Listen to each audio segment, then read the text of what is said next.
Hello, हम लोग बात कर रहे थे घटना चक्र के बारे में। और इसमें जो आज हम लोग क्वेश्चन देखने वाले हैं वो चैप्टर नंबर 5 है घटना चक्र का। इसमें भी राइट फ्रॉम 90s से जितने भी क्वेश्चन पूछे गए हैं।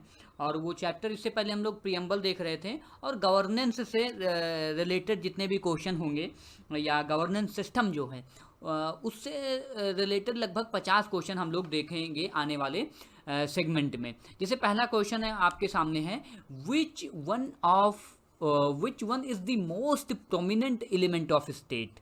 तो स्टेट का देखो 3 शब्द होते हैं, मैं आपको बताऊं।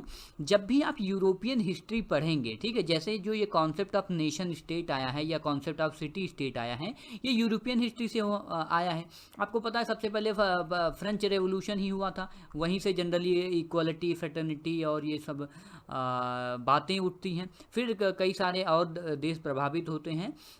तो और फिर आप यूरोप में देखें, छोटे छोटे देश बन जाते हैं बेस्ड ऑन लिंग्विस्टिक, भाषा के आधार पर, जियोग्राफी के अनुसार। इसलिए जो कॉन्सेप्ट ऑफ नेशन स्टेट है, ठीक है, उसके बारे में कभी आप पढ़ें। और 3 शब्द होते हैं, जैसे एक शब्द होता है नेशन, ठीक है, नेशन। दूसरा शब्द होता है स्टेट, नेशन स्टेट। और एक तीसरा शब्द होता है कंट्री।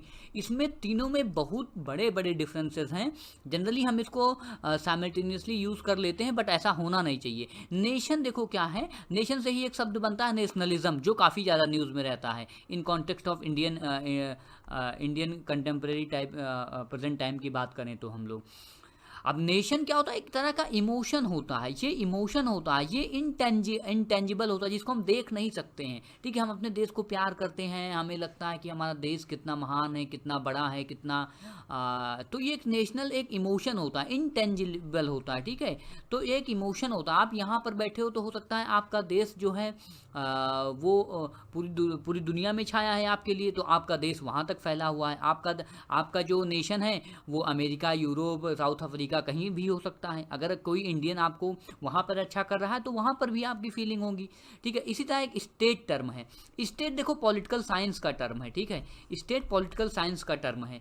और जो कंट्री है वो ज्योग्राफी का टर्म है। कंट्री जो है ज्योग्राफी का टर्म है, इसलिए जनरली आप जब एंशिएंट हिस्ट्री वगैरह पढ़ते हैं तो जैसे पुराने समय में देश क्या होते थे, कोई लैंड मास है तो यहाँ से नदी बह रही है, फिर इधर पहाड़ है, तो इसके बीच में क्या हो गया, जो लैंड मास है उसको फलाना देश कहेंगे। ऐसे पहले बाउंड्रीज ऐसे बनी होती थी।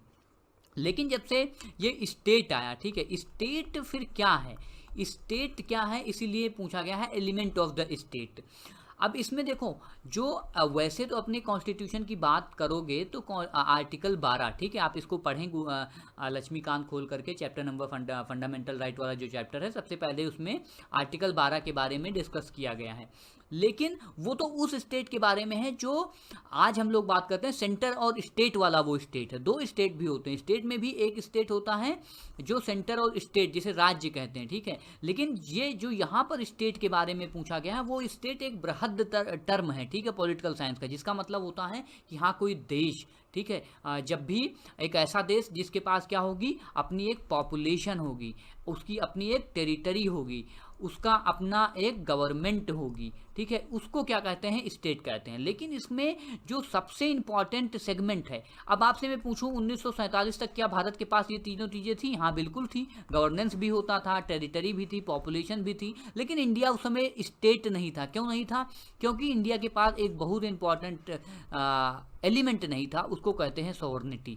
सॉवरनिटी का मतलब होता है संप्रभुता। हम किसी पर डिपेंड नहीं होंगे एक्सटर्नल पावर पर। तो इसका ऑप्शन सी सही हो जाएगा, सॉवरनिटी। पहला ऑप्शन पहला हो जाएगा इसका, सॉवरनिटी इज करेक्ट आंसर। क्योंकि किसी स्टेट के लिए सबसे इंपॉर्टेंट, मोस्ट प्रोमिनेंट चीज़ है इस सोरेन होना, किसी एक्सटर्नल पावर के ऊपर डिपेंड ना